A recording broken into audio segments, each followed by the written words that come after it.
캐스팅 때 나오네요. 우리 사도행전 17장 24절부터 29절까지 말씀 우리가 함께 읽겠습니다. 시작. 우주와 그 가운데 있는 만물을 지으신 하나님께서는 천지의 주제이시니 손으로 지은 것 계시지 아니하시고 또 무엇이 부족한 것처럼 사람의 손으로 섬김을 받으시는 것이 아니니 이는 만민에게 생명과 호흡과 만물을 친히 주시는 이심이라. 인류의 모든 족속을 한 혈통으로 만드사 온 땅에 살게 하시고 그들의 연대를 정하시며 거주의 경계를 한정하셨으니 이는 사람으로 혹 하나님을 더듬어 찾아 하심이라. 그는 우리 각 사람에게서 멀리 계시지 아니하도다. 우리가 그를 힘입어 살며 기동하며 존재하느니라. 너희 시인 중 어떤 사람들의 말과 같이 우리가 그의 소생이라 하니 이와 같이 하나님의 소생이 되었은즉 하나님을 금이나 은으나 돌에다 사람의 기술과 고안으로 새긴 것들과 같이 여길 것이 아니니라. 아멘. 예배 에티켓으로 본당에 들어오실 때 뚜껑 있는 텀블러만 좀 반입을 해주시길 바라고요. 음료나 또 이제 머그컵 이런 것들을 좀 자제해 주시길 부탁드리고, 오늘부터 안수기도 사역을 하는데 제가 딱 3분만 안수기도 하려고 합니다. 그래서 여러분들 기도해 주시고, 뭐 이게 담임 목사의 기도 사역에 초점이 맞춰지는 그런 방향성대로 가지 않았으면 좋겠고요. 축도하고 원래 이제 엔딩곡하고 같이 인사하고 귀가하시는 그런 흐름이었는데, 오늘부터는 제가 축도하고 바로 기도 BGM을 우리 스태프팀이 송출을 해주실 것입니다. 그러면 여러분 그 자리에서 조금 더 기도하시고 자유롭게 돌아가시면 되겠습니다. 그리고 우리 교회가 전반적으로 기도하는 교회가 되었으면 좋겠어요. 아멘. 그리고 우리 교회 성도님들만 지금 이 자리에 오신 것이 아니거든요. 하나님께서 이 지역을 품고 함께 예배하는 예배자들을 보내주고 계시는데, 이 지역과 또 이 나라와 우리 북한을 놓고 또 열방을 놓고 기도하는 기도 모임이 되었으면 좋겠습니다. 옆 사람에게 좀 축복해 주십시오. 당신의 기도가 이 나라를 살립니다. 시작. 아멘. 기도하겠습니다. 아버지 하나님 감사합니다. 주님 그렇습니다. 주님의 나라와 뜻이 나의 삶 가운데 이루어지는 것이 우리에게 소원이 무엇이냐고 물어보신다면 그것이 우리의 소망이요 소원임을 고백하고 싶습니다. 오늘도 우리의 삶 가운데 순적하게 또 한적하게 쌓여져 있는 여러 가지 현안들과 기도의 제목들이 있지만, 그러나 그것을 뒤로하고 주의 뜻을 여쭙고 주의 뜻이 무엇인지, 어디에 있는지, 주의 마음이 어디를 향하고 있는지를 우리가 묻고 또 주님이 밝히 보여주신 대로 순종하며 살고 싶습니다. 성령 하나님 지금 이 현장 가운데 우리와 함께 하시고, 또 온라인으로 예배드리는 성도들의 그 예배 현장 가운데도 내주하시는 주님께서 동일하게 우리를 믿음의 삼겹줄로 묶어주시는 줄 믿습니다. 그리고 이 예배에 어떻게든 예배를 소란하게 하고 우리로 하여금 마음을 앗아가려고 하는 모든 어둠의 세력들과 원수마귀 사탄들, 이 시간 예수의 이름으로 명하노니 더러운 것들아 우리는 너와 상관이 없노라. 우리의 모든 죄와 허물은 이미 십자가에서 예수 그리스도께서 다 담당하셨느니라. 예수의 이름으로 명하노니 떠나갈지어다. 떠나갈지어다. 떠나갈지어다. 오늘도 말씀 듣기를 원합니다. 아버지 부드러운 마음을 주십시오. 말씀이 들리게 하여 주옵소서. 말씀을 듣는 중에 질병이 고침받는 역사 있게 하여 주옵소서. 우리의 영안이 열어지게 하여 주옵소서. 하늘문이 열어지는 것을 보게 하여 주옵소서.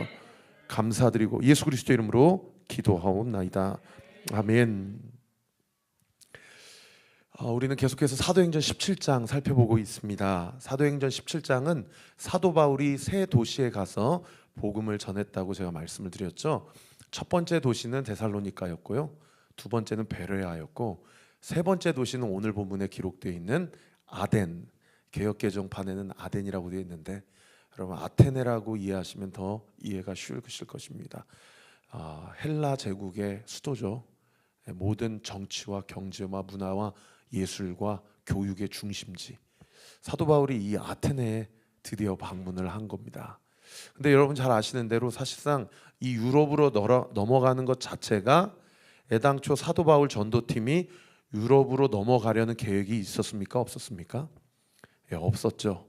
그러나 성령이 인도하셔서 이제 더 이상 이 소아시아 지역, 이 터키 지역 그만 복음 전하고 이제 에게해를 넘어서 마게도니아 지방, 유럽으로 좀 넘어가 줬으면 좋겠다. 그렇게 환상이 보였을 때요, 사도 바울이 그 보인 환상을 소위 개꿈으로 여기지 않고 하나님께서 우리를 인도하시는 계시라고 인정하고요, 수백 킬로를 걸쳐서 이 마게도니아 지방, 유럽 지방으로 넘어가게 됩니다.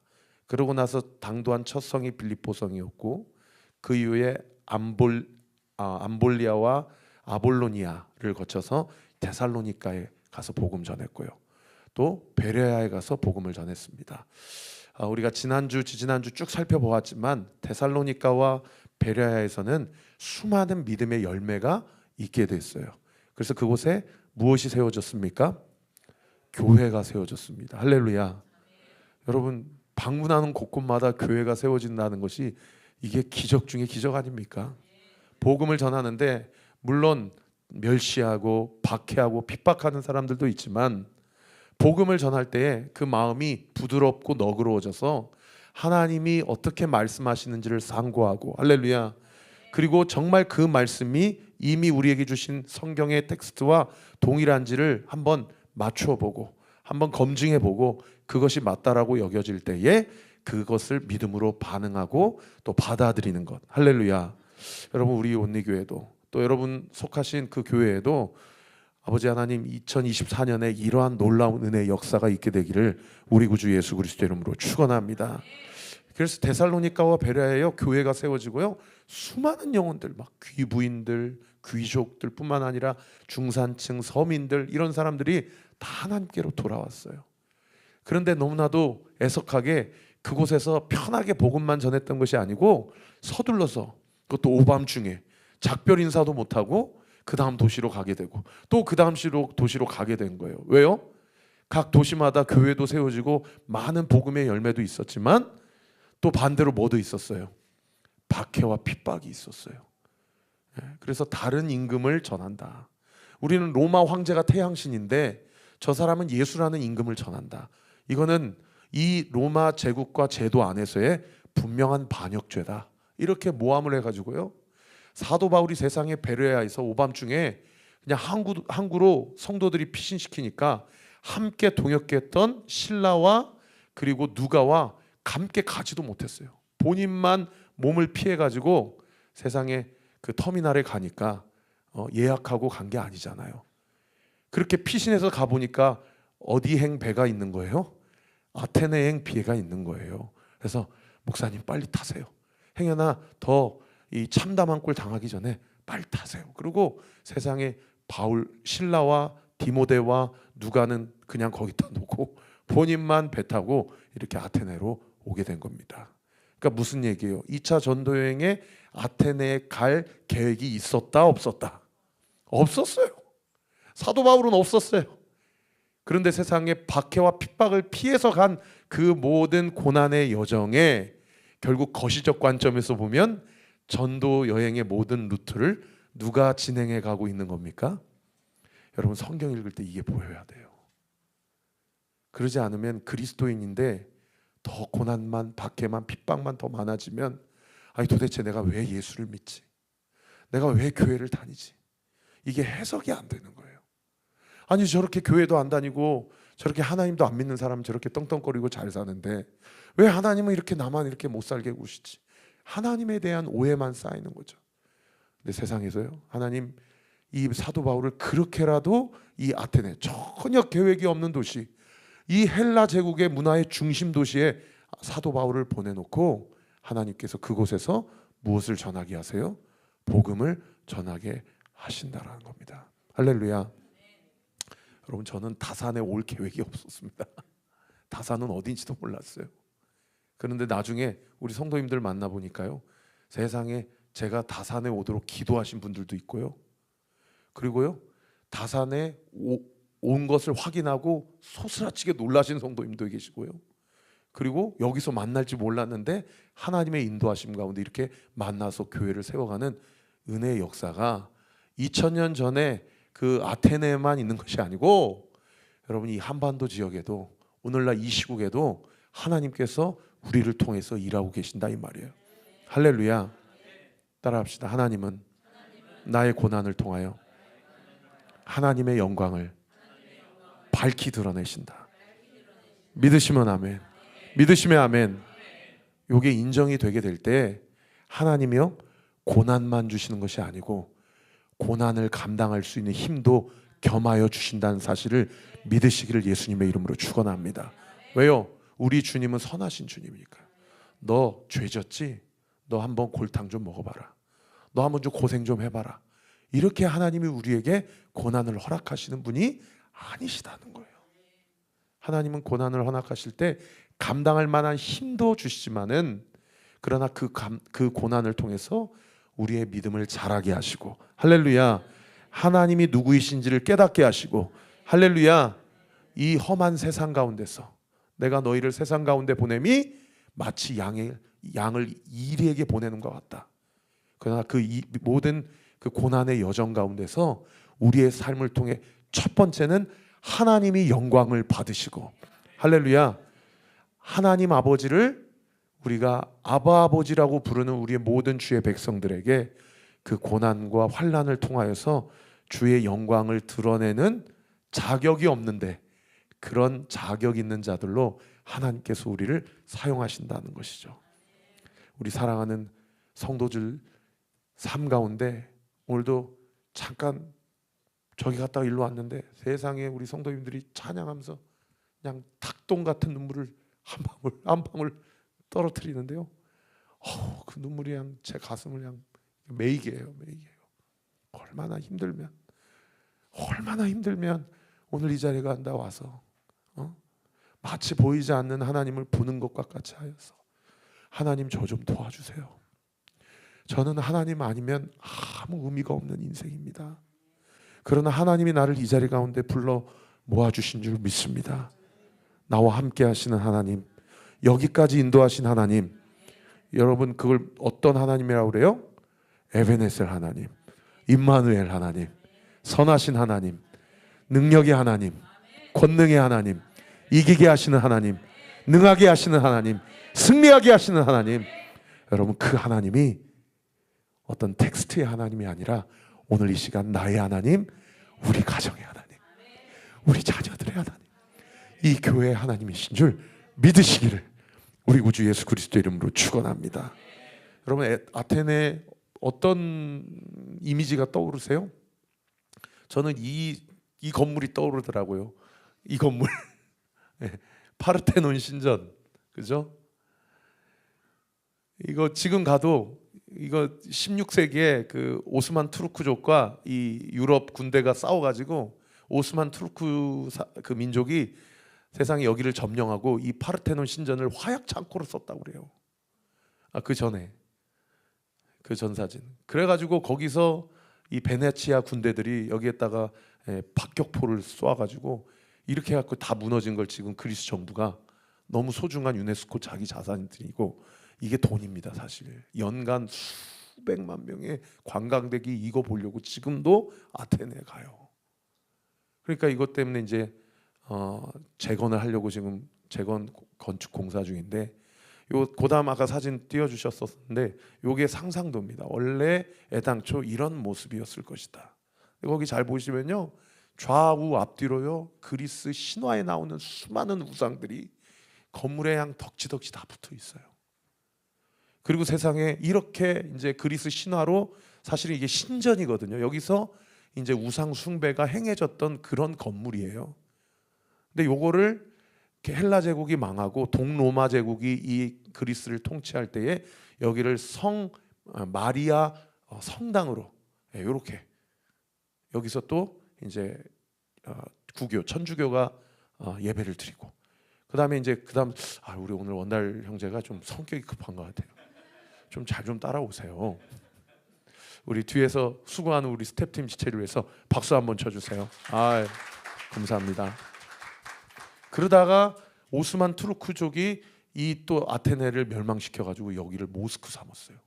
그래서 여기서 또 이슬람 이제 예배를 드리고, 이런 정말 우여곡절의 인간의 역사, 오욕이 다 담겨져 있는 건물이 이 아테네 파르테논 신전입니다. 이것뿐만 아니에요. 거리 곳곳에 가니까 세상에 신들이 이 신도 신, 저 신도 신. 그래서 소위 다신론 혹은 범신론이라고 그러잖아요. 모든 것을 다 신이라고 그래요. 이것도 뭐라고 해서요? 텀블러 신. 이것도 이게 또 보면대 신, 마이크 신, 다 신이야, 다 신. 그러니까 모든 물질이 다 어떤 영적인 어떤 존재가 지배한다라고 이해를 했기 때문에 그런 범신론, 다신론 사상이 지배했던 도시가 이 아테네거든요. 이 아테네라는 이름의 뜻이 아테네 여신의 이름이에요.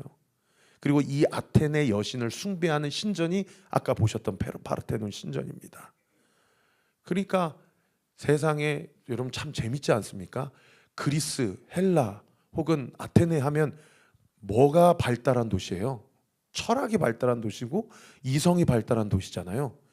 철학과 과학과 이성이 발달하면 발달할수록 그 반대쪽 측면에 뭐가 발달하냐면 우상, 범신론, 다신론 사상이 발달하는 거예요.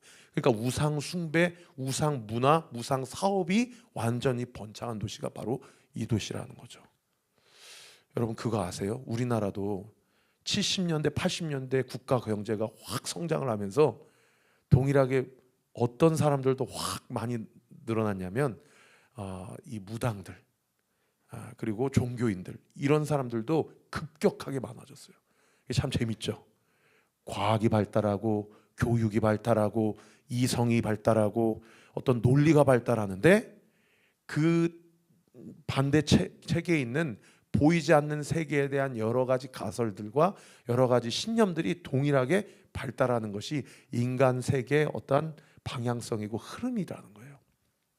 그래서 오늘 본문에 22절에 보시면은 사도 바울이 이 아테네를 보고 뭐라고 얘기하냐면, 아테네 사람들아, 너희를 보니까 범사에 종교심이 많구나 라고, 그렇게 사실은 이거 정말 사도 바울이 애석하게, 왜요? 다 우상인데 다 엉뚱한 거 섬기고 있는 거예요. 사도 바울이 봤을 때 그분은 담의 세계에서 누구를 만난 사람이에요? 부활 예수를 만난 사람이잖아요. 할렐루야.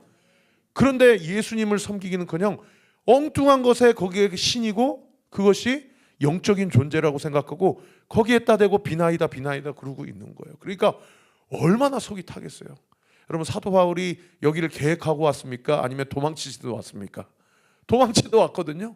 근데 하나님이 보내셨다고 믿고 와서 보니까 세상에 지금도 저런 신전이 너무나도 휘황찬란하고 세계에서 제일 가는 대리석 단독 건축물인데 2000년 전에 오늘날처럼 이런 건축 양식, 건축 기술이 발달되기 전에 이런 신전 앞에서 사도 바울이 어떤 생각을 했겠냐고요. 이 안에서 막 얼마나 억장이 무너지는 그런 감정들이 났겠어요. 여러분 최근에 박스 오피스 1위 영화가 뭔지 아세요?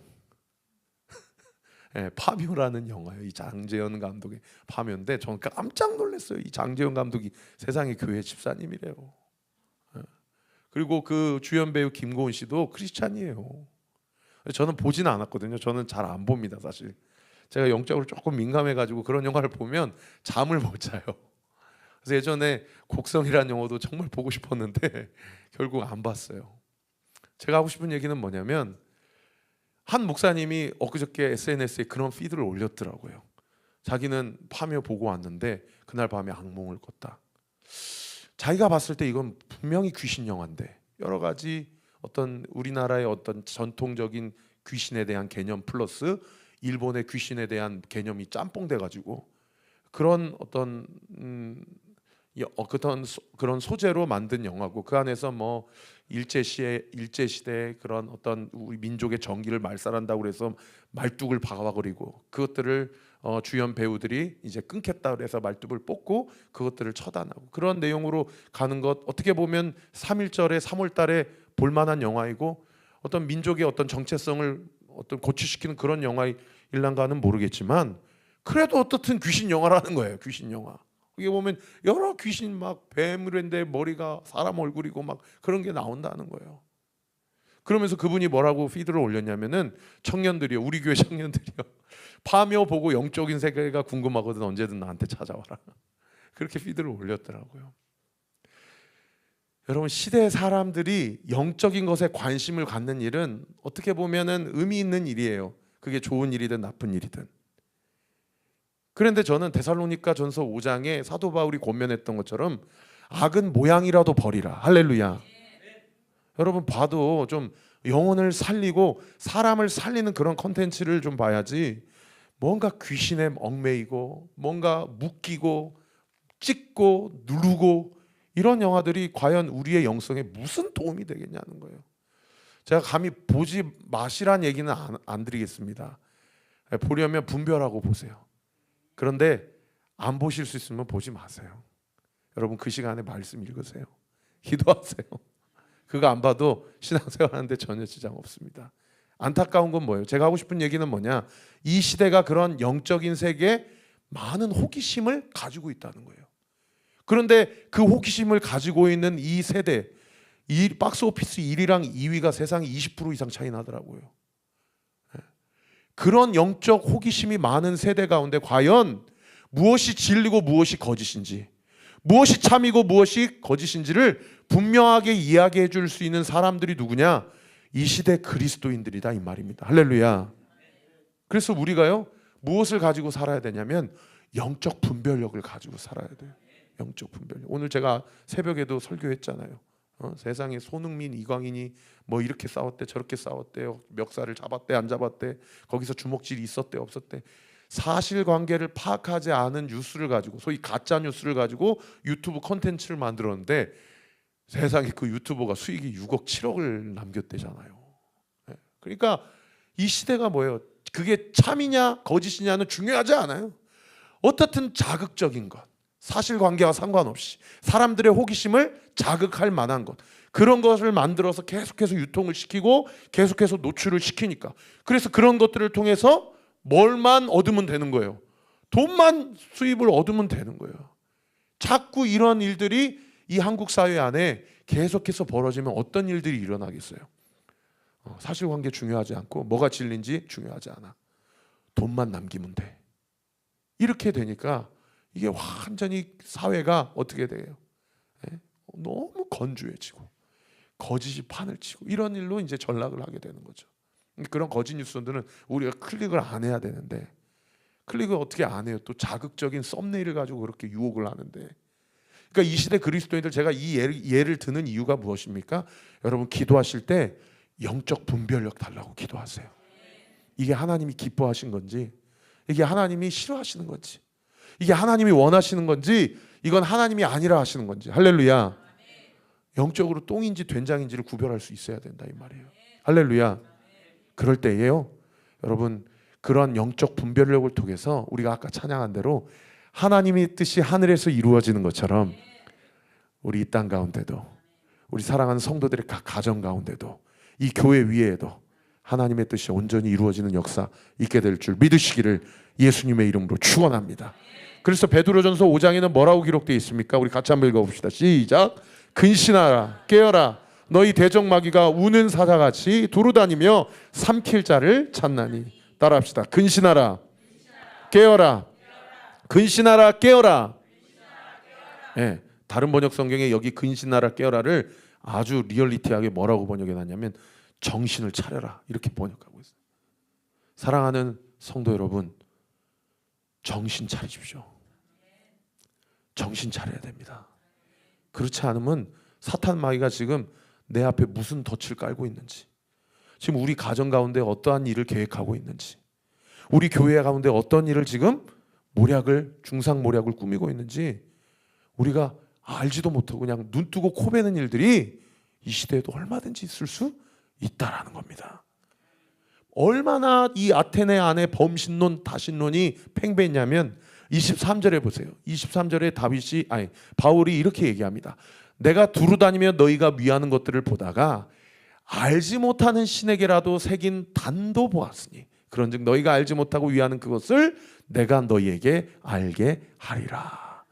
여기 이 말씀 보시면은 신은 신인데 자기도 알지 못하는 신에게라고 하면서 비석을 세우는 거예요. 그만큼 영적으로 뭔가 알기는 아는 것 같은데 제대로 모르는 그런 상황 가운데 놓여진 사람들이 그 당시 아테네 시민의 영적 현 주소였다는 거예요. 여러분, 그 당시 아테네 시민의 현 주소가 그때뿐의 이야기입니까? 여러분, 오늘날도 마찬가지예요. 자기가 뭘 예배하는지도 모르고 그렇게 살아요. 자기가 뭘 의지하고 사는지도 모르고 그렇게 살아요. 여러분, 꼭 불상 앞에 무슨 우상 앞에 절한다고 그게 우상 숭배가 아니고, 여러분, 돈이 자신의 인생을 설명해 주면 그 사람은 돈을 예배하는 사람이에요. 자신의 힘을 의지하며 살아가는 사람은 그 다음 자기의 힘을 예배하는 사람이에요. 자기의 권력과 자기의 네트워킹을 의지하는 사람은 그 사람은 자기의 힘과 네트워킹을 우상 숭배하는 사람들이라는 거예요. 여러분, 오늘 이 23절의 말씀이 이때 이야기가 아니라 오늘날 우리의 이야기라는 겁니다. 그때 사도 바울이 뭐를 결단해요?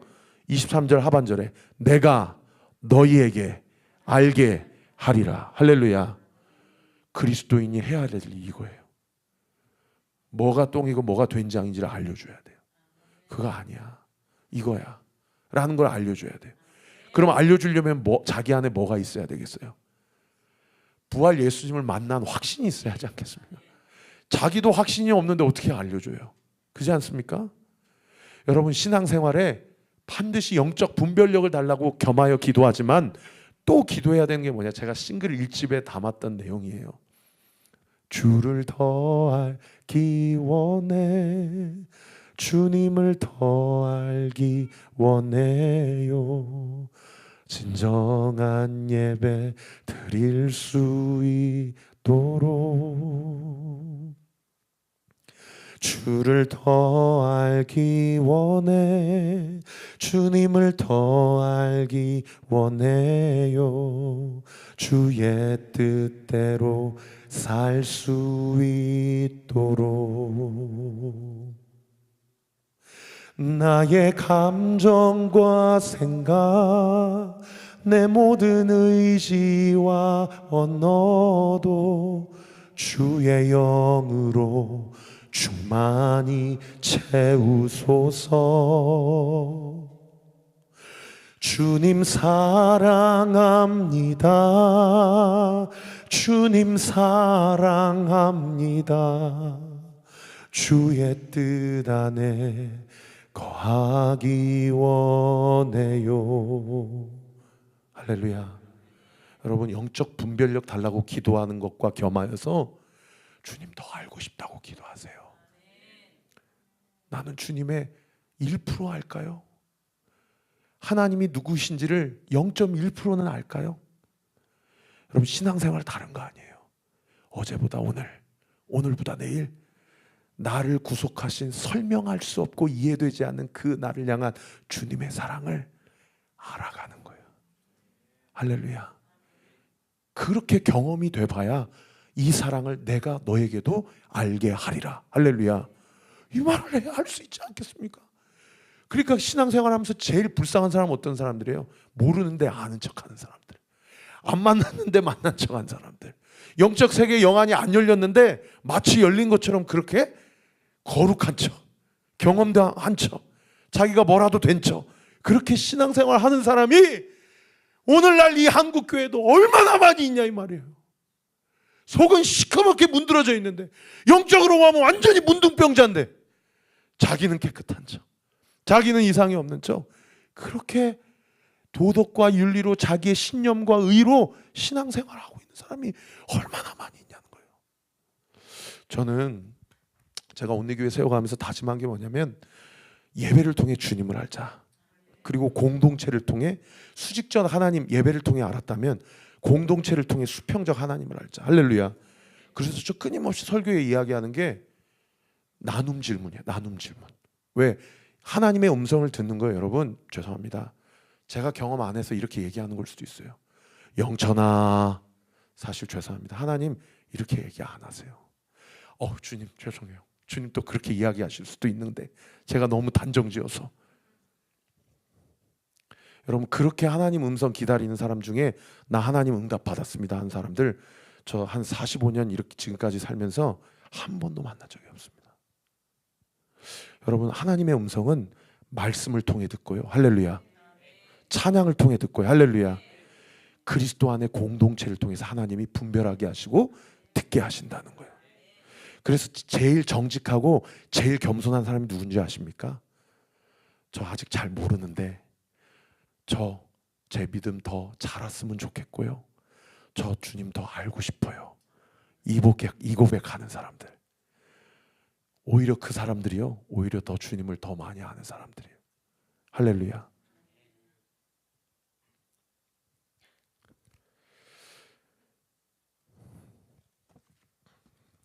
이런 상황 가운데서 스토아 학파, 에피쿠르스 학파, 원달 형제님 다 넘어갑시다. 다 넘어가고 이런 아테네를 향해서 사도 바울이 3가지를 선포합니다. 그 첫 번째가 같이 한번 따라해 봅시다. 생명의 창조대 되신 하나님. 여러분, 이렇게 제가 따라하는 것도 다 영적으로 의미가 있는 겁니다. 여러분, 생각하고 따라야 돼요. 사도 바울이 아테네 시민들에 대해서 선포한 첫 번째 메시지입니다. 따라합시다. 생명의 창조자 되신 하나님. 할렐루야. 오늘 보면 24절 25절 우리 같이 한번 읽겠습니다. 시작. 우주와 그 가운데 있는 만물을 지으신 하나님께서는 천지의 주제이시니 손으로 지은 진전에 계시지 아니하시고 또 무엇이 부족한 것처럼 사람의 손으로 섬김을 받으시는 것이 아니니 이는 만민에게 생명과 호흡과 만물을 친히 주시는 이심이라. 따라합시다. 만민에게 생명과 호흡과 만물을 친히 주시는 이심이라. 여러분, 그 앞에 25절에 보면 무엇이 부족한 것처럼 사람의 손으로 섬김을 받으시는 그런 분이 아니라는 거예요. 사랑하는 성도 여러분, 주님을 위해 내가 뭐를 할 수 있다는 사실을 하고 있는 것 자체가 교만입니다. 여러분, 우리는 주님을 위해서 뭘 할 수 있는 존재가 아니고요, 주님도 우리에게 뭐 아쉬운 게 있으신 분이 아니에요. 24절 다시 한번 띄워주시면 사람의 손으로 지은 전에 계시지 아니한다. 저 파르테논 신전이든 무슨 제우스 신전이든 그런 데 계신 분이 아니라는 거예요. 여러분, 얼마나 고차원적인 선포입니까? 정말 만물을 지으시고 생명의 주관자가 되신 분이라면 사람이 지은 것, 사람이 조각낸 것, 사람이 쓴 것 거기에 계시겠냐는 거예요.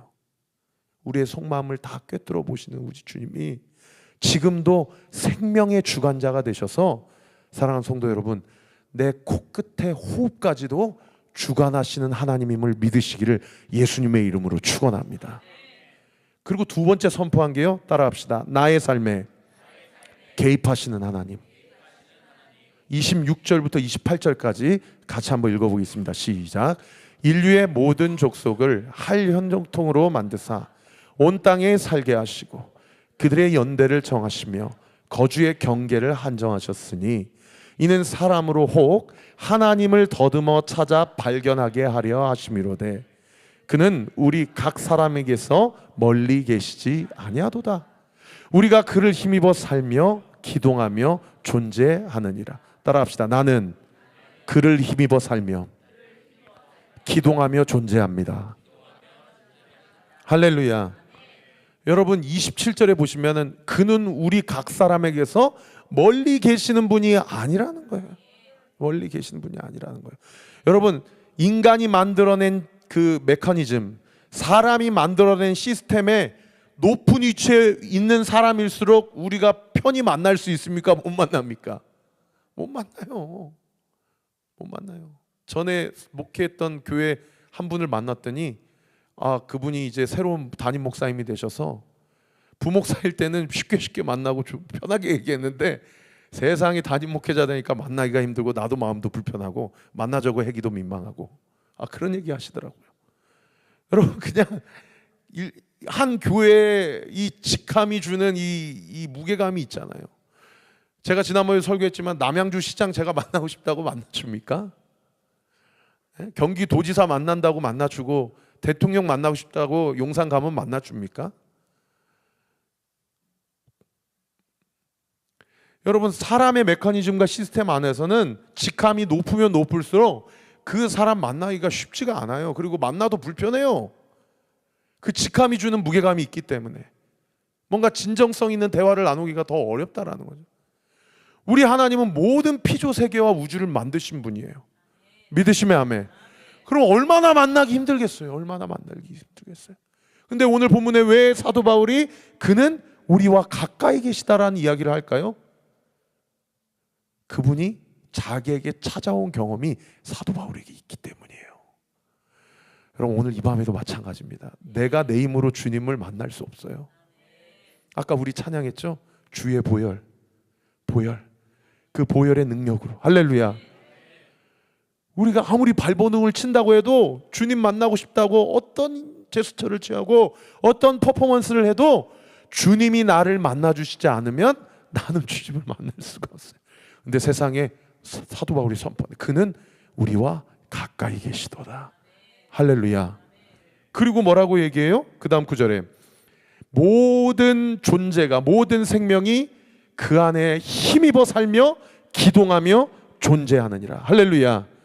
여기 힘입어 살며 기동한다는 얘기는 그리스도 안에서만 존재가 가능하다는 얘기예요. 그리고 그리스도 안에서만 기동한다는 얘기는 움직일 수 있다는 얘기예요. 그리스도 안에서만 움직일 수 있어요. 할렐루야.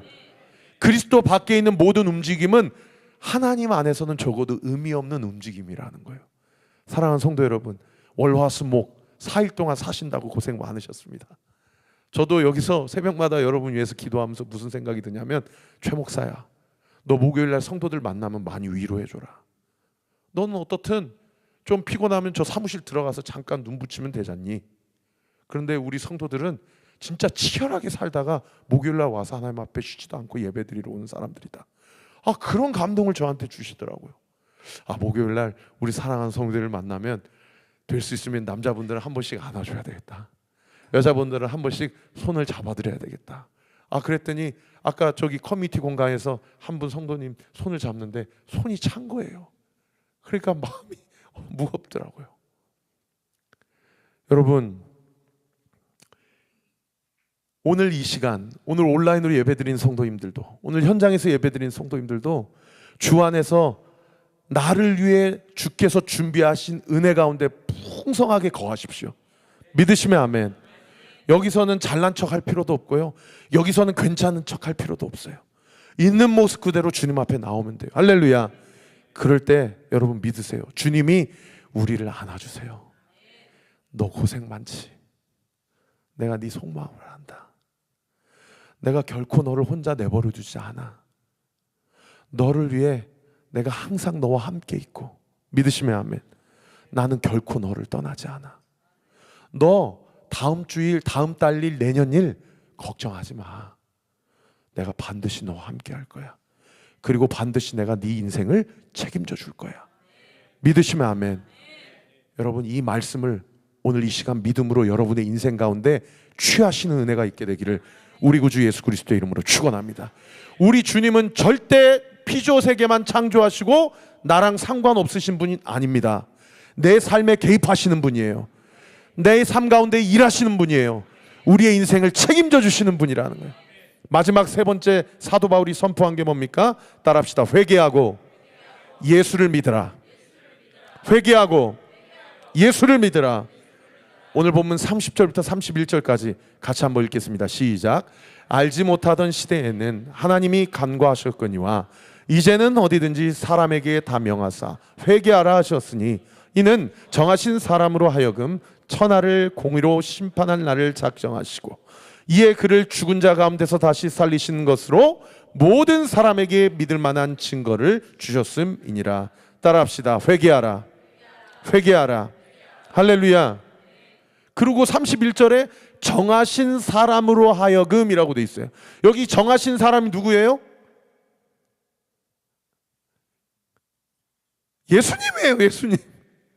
예수님이 다시 오실 때 그 다음 구절에 심판한 날을 작정하시고 오신다고 그래요.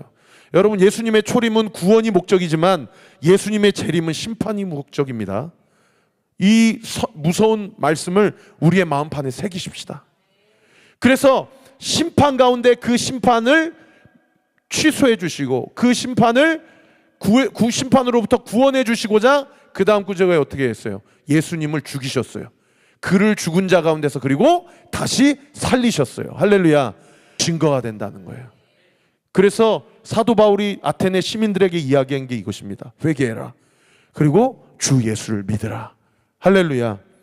이것이요 오늘날 여전히 이 땅 가운데서 우리의 삶, 나의 삶을 통해서 선포되어져야 할, 그리고 하나님이 선포하시게끔 하시는, 작정하시는 하나님의 복음, 하나님의 메시지라는 것입니다. 자, 이렇게 세 가지 선포했어요. 생명의 창조자 되신 하나님, 나의 삶에 개입하시는 하나님, 회개하고 예수를 믿으라고 말씀하시는 하나님, 아테네 시민들을 향해서 아레오가바고라는 소위 아고라 같은 그 회의 장소, 그 재판 장소에서 담대하게 이 세 가지를 선포를 했습니다. 자, 아테네 시민들의 반응이 어땠을까요? 애석하게도 아테네에 교회가 세워졌다. 애석하게도 베레와와 데살로니가 전 시민들처럼 수많은 귀부인들과 많은 사람들이 이 복음을 받아들였다. 이런 부분이 사도행전 17장에 없어요. 그런데 여러분 기억하세요. 그런 본문만 없는 것뿐만 아니라 뭐도 없냐면요, 아테네에서 사도 바울이 박해와 핍박을 받았다는 본문도 없습니다. 야, 이게 참 재밌는 포인트예요. 박해와 핍박을 받지 않아서 안전과 신변에는 전혀 이 데살로니가나 베레아에 비해서 전혀 이상이 없었고 위험 징후가 없었는데 세상에 복음에 대한 반응도 없었어요. 와, 그러면 사도 바울이 두 버튼 중에 한 버튼 누르라고 한번 초이스 해봐라. 박해와 핍박을 받을지언정 수많은 영혼들이 주께로 돌아오는 것. 박해와 핍박 안 받고 어디 가든 복음을 전도할 수 있는 자유가 주어졌어요. 다신론, 범신론 사상이 있으니까. 그런데 반응도 없어. 두 가지 버튼 중에 하나 눌러라 그러면 사도 바울은 어디 버튼 눌렀을까요? 저는 분명히 첫 번째 버튼 눌렀을 거예요. 여러분, 한국 교회가 왜 세속화 변질화된 줄 아십니까? 범신론, 다신론이 팽배하기 때문입니다. 전도한다고 해도 박해와 핍박이 없기 때문이에요. 엊그저께 제가 전도했더니 제가 받은 박해는 딱 하나예요. 안 믿어요. 왜 저한테 오시는 거예요?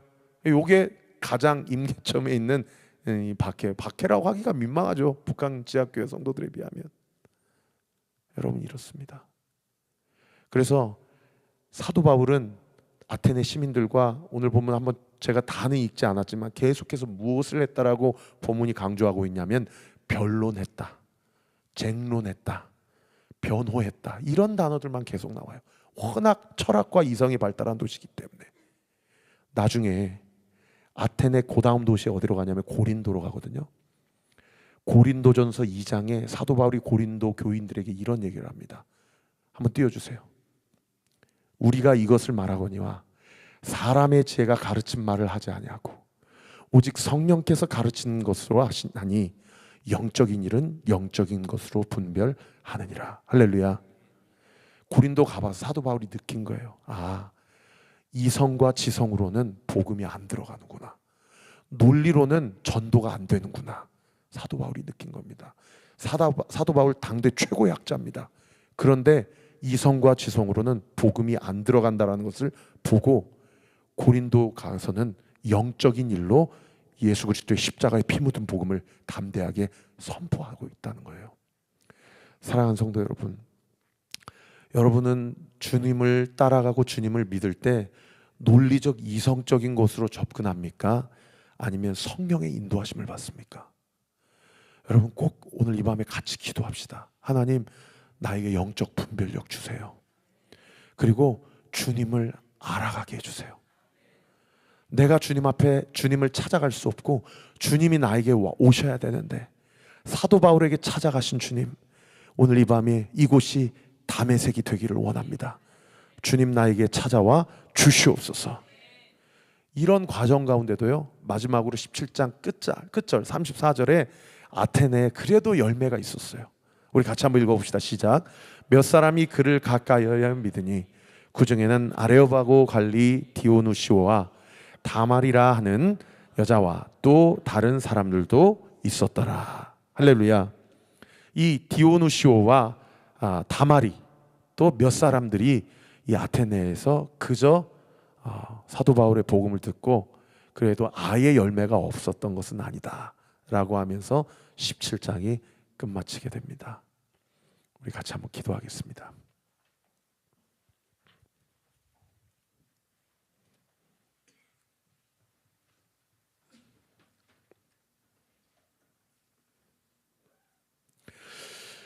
우리는 주님 앞에 우리의 믿음을 가지고 나아갈 때 내 상황을 봐요. 내 상황, 내 믿음의 수준을 보고요, 내 형편을 봐요. 그러니까 내 상황과 내 믿음의 수준과 형편을 보니까 내가 봐도 나는 아닌 것 같은 거죠. 내가 봐도 나는 너무나도 많은 모자람이 있고 부족함이 있고 자격이 없고, 그리고 더 암울하고 참담한 감정이 들 때는 언제냐면요, 앞으로도 별로 나아질 것 같지 않다는 생각이에요. 여러분, 이 생각이 우리의 믿음과 신앙생활의 여정 가운데서 우리를 얼마나 힘 빠지게 하는지 몰라요. 그런데 저는 여러분에게 다시 한번 선포하고 싶습니다.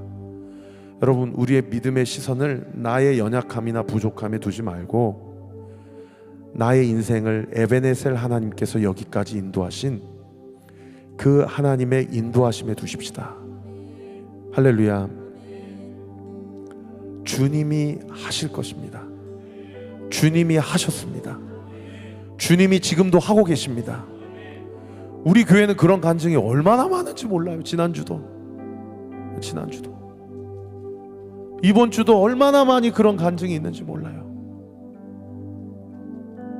그래서 제가 엊그저께 한 목사님 부부하고 식사를 했는데요, 그 목사님이 저보다 연배가 한 10년은 더 많으신 분인데 헤어지기 전에 저한테 그 질문을 하더라고요. 목사님, 주일날 설교할 때 나눔 질문 그렇게 한두 가지씩 던지시는데 등대 모임, 소그룹 모임에서 그 나눔 가지고 성도들이 실제로 교제를 하고 자기의 삶을 오픈을 합니까?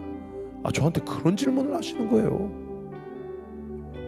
그래서 제가 그 목사님께 말씀드렸어요. 목사님, 성도들이 그런 질문 가운데 자기의 삶을 오픈합니다.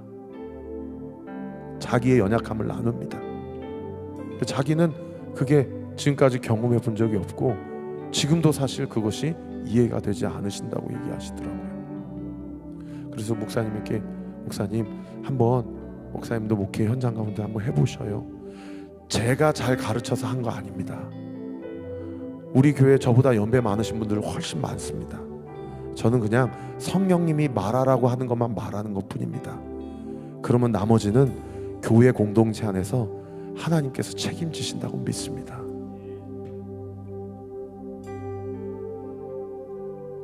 여러분, 연약함을 주님 앞에 내려놓으세요. 그것도 자기 의입니다. 연약함을 붙잡고 있는 것도 자기 의예요. 오늘 이 시간 내 연약함을 주님 앞에 내려놓고 있는 모습 그대로 주 앞에 나아갈 때에 주께서 우리의 삶을 온전히 안으시고 품어주시고 우리를 온전케 하실 것을 믿습니다. 우리 같이